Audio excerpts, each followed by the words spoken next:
বান্দরবন সবচেয়ে সুন্দর একটি ঝর্ণা শৈলপ্রপাত ঝর্ণা। আজকে আপনাদেরকে সম্পূর্ণ ভিডিওটি দেখাবো শৈলপ্রপাত ঝর্ণাটির। তো বন্ধুরা, এই সম্পূর্ণ ঝর্ণার ভিডিওটি দেখতে হলে অবশ্যই পাশে থাকুন। চলুন আমরা এখনই প্রবেশ করব ভিতরে। বন্ধুরা, প্রথমেই ভিতরে প্রবেশ করার আগে শৈলপ্রপাত ঝর্ণার একটি যে উদ্বোধন করেছে সে এইটি দেখতে পাবেন। ভিতরে প্রবেশ করার আগে এখানে পাহাড়ি যে লোকরা থাকে তারা এই বিভিন্ন রকমের ফল প্রোডাক্ট বিক্রি করে, এবং সিঁড়ি দিয়ে নামতে নামতে আপনারা হাতের বাম পাশে কিছু দোকান পাবেন। এখানকার যে ঐতিহ্যবাহী পোশাক আশাক সেগুলো তারা বিক্রি করে থাকে। আমরা সিঁড়ি দিয়ে আস্তে আস্তে নিচের দিকে নামার চেষ্টা করতেছি। নিচের দিকে নামলেই আপনার হাতের ডানে বামে এরকম আপনাদের চাদর দেখতে পাবেন, পোশাক দেখতে পাবেন, পাহাড়ি পোশাক। এগুলো কিন্তু সম্পূর্ণ পাহাড়িরা বিক্রি করে থাকে। আমি ভিডিও করতে চাচ্ছিলাম, হঠাৎ করে একজন পাহাড়ি মেয়ে বলে থাকে আমাদের ভিডিও করতে হলে আমাদের কাছ থেকে অবশ্যই পণ্য কিনতে হবে। তা আমি তাদেরকে বললাম অবশ্যই পণ্য কিনবো, আমরা যাওয়ার পথে আপনাদের এখান থেকে অবশ্যই আমরা পণ্য কিনবো। যদি পণ্য না কিনি তাহলে ভিডিও করতে দেবে না। অনেক চেষ্টা করার পর অবশেষে আমরা একটু ভিডিও করার চেষ্টা করেছি। এগুলা ঝর্ণার নিচে নামার আগেই আপনারা এই ছোট ছোট দোকানপাটগুলো দেখতে পাবেন। উপরেও কিছু দোকানপাট আছে, তারা বিভিন্ন রকমের পাহাড়ি ফল বিক্রি করে থাকে।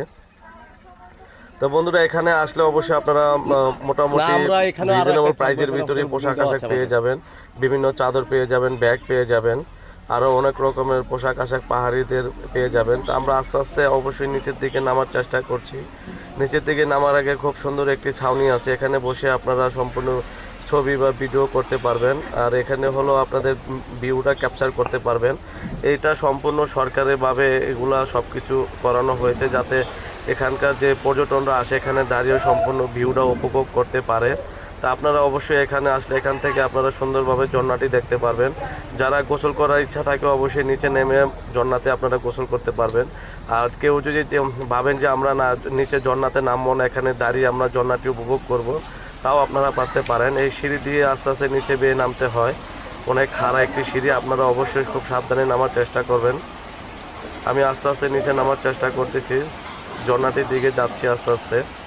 আর এখন যেহেতু বর্ষা সিজন কমে যাচ্ছে, যার কারণে আপনাদের এই ঝর্ণার পানিটাও কিন্তু অনেক কমে গেছে। যখন পরিপূর্ণভাবে বর্ষা হয় তখন কিন্তু এই ঝর্ণাটি পরিপূর্ণ তার আসল রূপ দেখা যায়। আমরা শেষ সময়তে এসেছি, যার কারণে ঝর্ণার পানির স্রোত অনেক কমে গেছে। এই যে দেখুন বন্ধুরা, আপনারা এখানে যারা নামবেন অবশ্যই খালি পায়ে নামবেন বা জুতা পরে নামবেন। এটা কিন্তু অনেক পিছলা, খুবই সাবধানে নামবেন, না হলে কিন্তু আপনি যে কোনো সময় পড়ে গিয়ে একটি দুর্ঘটনা ঘটে যেতে পারে। এটি হলো আপনাদের বান্দরবন থানচি কাকন ইয়াতে ঢোকার জন্য যে রাস্তাটা, বান্দরবন শহর থেকে কিন্তু সর্বপ্রথম আপনাদের এই বান্দরবনের কাছাকাছি এই ঝর্ণাটি দেখতে পাবেন, শৈলপ্রপাত ঝর্ণা। অনেক একটি জনপ্রিয় ঝর্ণা। এখান দিয়ে যারা যায় তারাই কিন্তু এখানে নেমে ঝর্ণাটির সৌন্দর্য উপভোগ করে থাকে সবাই। আমিও নেমে একটু পাও ভিজানোর চেষ্টা করতেছি। এখন যেহেতু বর্ষা নাই, যার কারণে কিন্তু আপনাদের পানির স্রোতও নাই, ওরকমভাবে নাই। আপনারা অবশ্যই পরিপূর্ণ যখন বর্ষা হবে তখন এটার আসল সৌন্দর্য রূপ আপনারা দেখতে পাবেন। আর এখন যেহেতু অল্প অল্প বৃষ্টি হচ্ছে, যার কারণে পাহাড়ি থেকে পানি অল্প অল্প বেয়ে নামছে। এটা কিন্তু খুব সুন্দর একটি ঝর্ণা, শৈলপ্রপাত ঝর্ণা, অনেক জনপ্রিয় একটি ঝর্ণা। বান্দরবানের সবচেয়ে অন্যতম একটি ঝর্ণার মধ্যে এই শৈলপ্রপাত ঝর্ণাটি একটি নামকরণ ঝর্ণা। দেখুন ছোট ছোট ছেলেরা গোসল করতেছে, আর কিভাবে তারা খুব সুন্দরভাবে খেলাধুলা করতেছে ঝর্ণাটির মাঝে। আপনারা যারা গোসল করার ইচ্ছা থাকে অবশ্যই এখানে গোসল করতে পারবেন, আর খুবই সাবধানে নামবেন, কারণ এটা কিন্তু অনেক পিছলা, যে কোনো সময় একটি দুর্ঘটনা ঘটে যেতে পারে। এখানে 3-4টা ছেলেরা ছিল, তারাও ছোট ছোট ছেলেরা খুব দুষ্টুমি করতেছিল ঝর্ণাদের মাঝে। আমাকে বলে আপনি নামবেন নাকি, আমি না নামবো না। আবার আমার ক্যামেরার সামনে এসে অনেক দুষ্টুমি করলো ছেলেরা। এগুলো হলো পাহাড়ি ছেলে। আর আজকে আমি যখন গিয়েছিলাম তখন প্রচণ্ড গরম ছিল,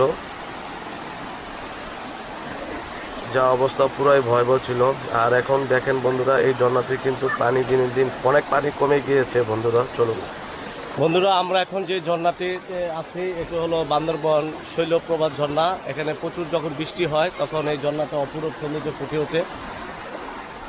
কারণ এটা এখন যেহেতু বর্ষা সিজন আস্তে আস্তে কমে যাচ্ছে, বৃষ্টির সময় কমে যাচ্ছে, যার কারণে পানি অল্প অল্প। এছাড়া এখানে প্রচুর পরিমাণ পানি থাকে, প্রচুর পরিমাণ পানি থাকে। আপনারা যারা বান্দরবন আসবেন, থানচি, কেওক্রাডং, তারপরে রুমা, এখান দিয়ে যাওয়ার পথেই আপনার এই ঝর্ণাটা সর্বপ্রথম পড়ে। এই বান্দরবন শৈলপ্রপাত ঝর্ণাটি খুব সুন্দর একটি ঝর্ণা। আপনারা অবশ্যই আসবেন, পরিবার নিয়ে ঘুরবেন। আর ঝর্ণায় দেখেন ছোটো ছোটো বাচ্চারা কীভাবে গোসল করতেছে। আমরাও গোসল দিতাম, যেহেতু আমরা ঢাকায় চলে যাচ্ছি তার কারণে গোসল দেবো না।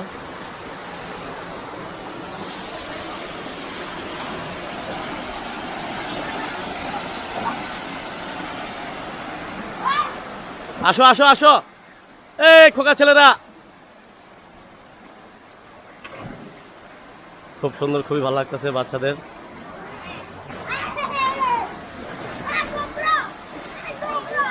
আসো।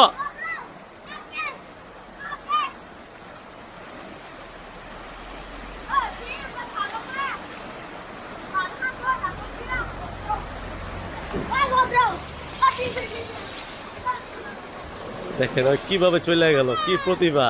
ওকে, খুবই ভালো লাগছে। আর এটা ধরেন, এটা খুবই ভালো লাগছে, খুবই ভালো লাগছে। আর পানির কত সুন্দর সাউন্ড।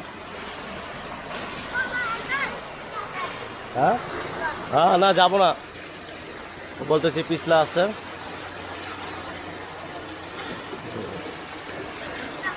ও রাস্তা বলো, আরেকটা রাস্তা বলো।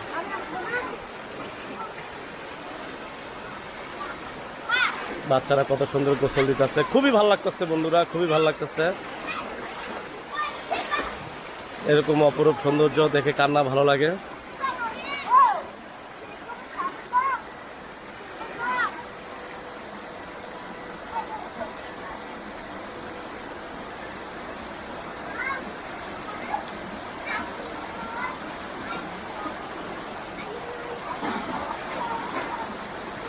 ব্রো,